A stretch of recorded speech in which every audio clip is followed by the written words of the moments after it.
Hey, what's up, you guys? Welcome back. So here's another episode of one of my favorite mini-series here on Andy's Fire Club, and I like to call this series the Armchair Macroeconomist. And if you haven't figured it out by now, I'm the Armchair Macroeconomist, okay? I don't have a PhD in economics or anything like that. I'm just some guy. I do have some experience in the finance field, but yeah, I'm kind of just an armchair macroeconomist, as I'm sure a lot of us have become armchair macroeconomists since 2020.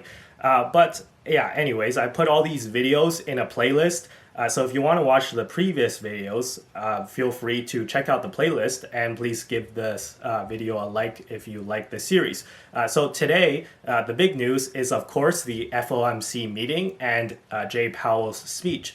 So we're going to go through some of the highlights of the speech, and I'm going to insert my commentary as we go along, covering some of the important highlights. So I think this video might be very interesting to a lot of you.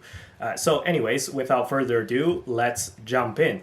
So the first comment, the first highlight, is that Powell began the speech by saying the FOMC is strongly committed to getting inflation back down to 2%.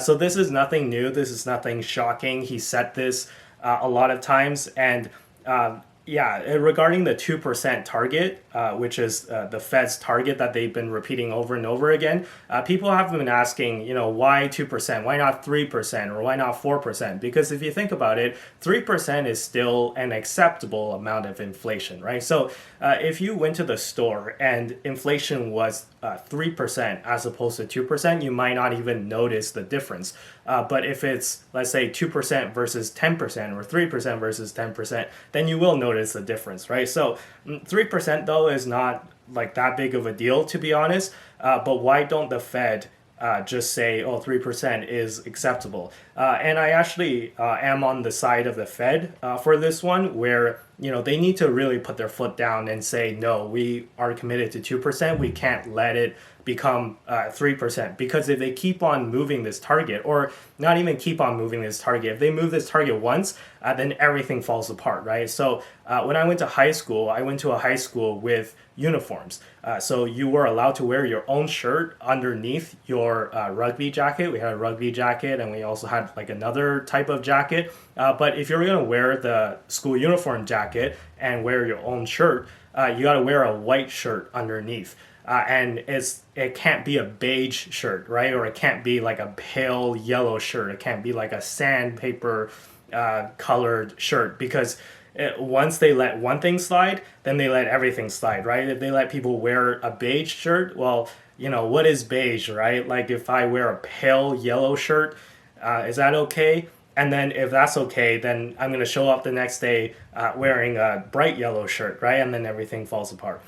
So I'm actually in agreement with the Fed here that they should keep the inflation target at 2% since they've committed to it, and they should keep their foot down on that one. So yeah, that's not surprising. The second part is also not surprising. The FOMC decided to take a data-dependent approach, or at least that's what Powell is claiming, on future rate hikes. So what does this mean? Well, Powell is going to look at the data, i.e. the CPI and also jobs data and a bunch of other types of economic data that's coming in, and determine whether or not it's appropriate to hike even more.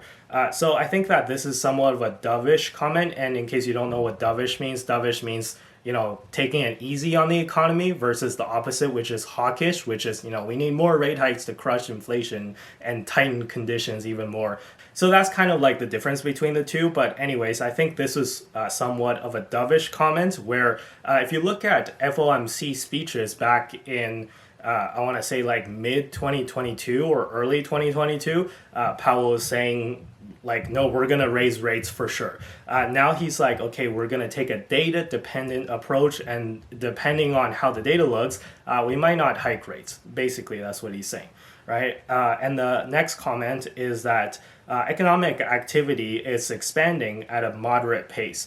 So this is, we'll go back to this, we'll circle back to this later on the video, but basically he's saying that we don't see any crises in the economy in terms of, the tightening conditions of the rate hikes that are bringing about economic strife in the economy, we're not seeing like anything break. Yeah, I mean, I would agree that economic activity is still expanding, and this is evidenced by the latest earnings. So we just got Meta earnings today, and they knocked it out of the park.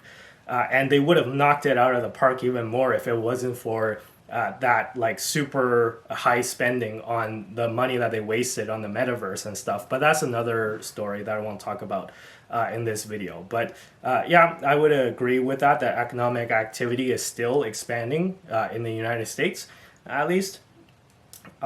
He also said that there's continuing signs that the labor supply and demand is balancing. I would maybe push back a little on this because, I know that from stories that I've heard, at least here in Canada, I don't know about the United States because I don't really have insights as to the job market in the United States, but I find that the unemployment data is kind of lagging, right? So a lot of people I've heard a lot of stories online of people trying to find jobs and they're just not able to. Meanwhile, like it's the unemployment data is still showing that unemployment is really low. But yeah, I don't know what's really going on with that. I think there's something like funky brewing in the labor market, but for now we're not seeing like huge signs of distress, at least. Continuing signs that the labor supply and demand are balancing. He also said that they haven't made the decision to hike at every other meeting. And this was a question that I think that was asked by a reporter at the end where she asked if Powell would consider, committing to hiking every other meeting, meaning that, you pause at the next meeting and then you hike another 25 basis points at the next meeting, and then you pause again, and then you hike again. So Powell basically said, look, we're not going to make this determination right now. We're going to take in the data that's coming in and make the decision as we go. So I think that's a smart idea. Like if I was the Fed, I wouldn't like commit to that, right? There's no reason to. So next up, Powell believes that the monetary policy is restrictive already. So this is kind of like a big one. In case you guys don't know what that means, restrictive just means that you're kind of putting the brakes on the economy, right? So this goes back to the idea that what is the federal funds rate versus the inflation rate. So for example, if the federal funds rate is higher than the inflation rate, then the real federal funds rate, if you take the federal funds rate and you subtract inflation from it, is positive. That means that you're putting the brakes on the economy. And this is the case right now, right? Because the last CPI that we got in the United States was 3.0%, and the Fed funds rate is now at a lower bound of 5.25. So if you subtract that, then you're at 2.25% positive real Fed funds rate, right? So you're putting the brakes on the economy if that number is positive, meaning that your federal funds rate is higher than inflation. So that's what it means to be restrictive. And next up, he says that we'd raise or hold in September if data is warranted. So again, he's not committing to either hiking in September. There's no FOMC in August. That's why we're talking about September. He's not committing to whether he'll pause or raise in September, which is good, right? Because I want to see the data coming through as well. So you guys know I've been against further rate hikes, and I think that a lot of the effects of some of the later rate hikes that the Fed did hasn't filtered through the economy just yet. So I really want to see like whether or not employment's gonna start to tick up, right? Which it hasn't really, at least according to the official data. But as I said earlier, I think there's something funky brewing. So I'd be careful, right? So I think Powell's being a little bit more careful and being a little bit, again, more dovish than he was before, which I think is good. So next up, Powell says that, again, he'll continue to make decisions meeting by meeting. We've covered this somewhat already. The next one is a big one. So Powell said that the Federal Reserve is no longer forecasting a recession, at least in 2023. And I think that you guys know I've been kind of split on this, right? So and granted, you can criticize me for being a flip-flopper because I flip-flopped on this multiple times. So before I was saying, like, if you watched some of my earlier videos from earlier in the year or late 2022, I was like, oh, there's definitely going to be a recession in 2023. But right now, I'm actually kind of flip-flopping, right? I'm leaning towards believing the Fed on this one, at least for 2023, because I'm seeing like the earnings of the tech companies come through and they're just smashing expectations. And it's not just actually the tech companies, it's companies like Visa or MasterCard is reporting tomorrow. I'm actually expecting them to beat as well. And I think Boeing reported, and Boeing also went up huge. So I think they also beat as well. So yeah, I mean, there's the company earnings are not really slowing down, or at least they're not slowing down as much as analysts have predicted. So yeah, I actually don't see a recession in 2023. However, does this mean that we're never going to get a recession again? Of course not, right? Eventually we will get a recession. Is it going to happen in 2024? I think there's actually a good chance that maybe the recession is pushed back towards 2024. But honestly, who knows? And you know, you guys think, oh, of course you can't figure it out because you're just an armchair macroeconomist. You're just some guy speculating. Well, it doesn't look like the Fed knows either, because the Fed flip-flops on this all the time. So the truth is no one really knows. So we'll just have to wait and see. But right now, at least, I can tell you that I'm not really seeing a sign for a recession coming in 2023 at least, and I'm actually really bullish for from now till the end of the year this year, just because I think that we're going to continue to beat expectations because the earnings have been so strong and stuff. But again, my opinion, you could feel free to disagree with that if you want. Anyways, moving on. Lastly, Powell says that he doesn't see inflation back at 2% until 2025. So this might be the cause of making some people panic, because people think that, oh, like, does that mean that he's not going to cut rates until 2025? And let me just explain that that's not the case at all.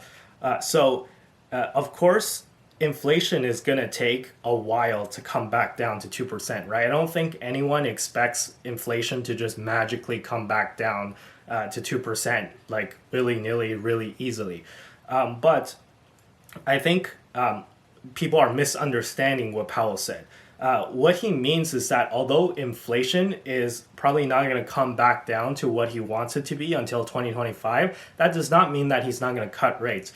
And again, this has to do with the thing I talked about earlier about sufficiently restrictive federal funds rate. So for example, if inflation is at 3%, and the federal funds rate is at 5%, then 5 minus 3 is 2, so, right? So you have 2% positive federal funds rate, so that's restrictive, right? But if inflation falls, let's say, to 2.5%, and the federal funds rate is still at 5%, then you're at 2.5% positive, right? So that's actually more restrictive. So if you hold the federal funds rate steady while inflation comes down, you're actually becoming more and more restrictive. You get how that works, right?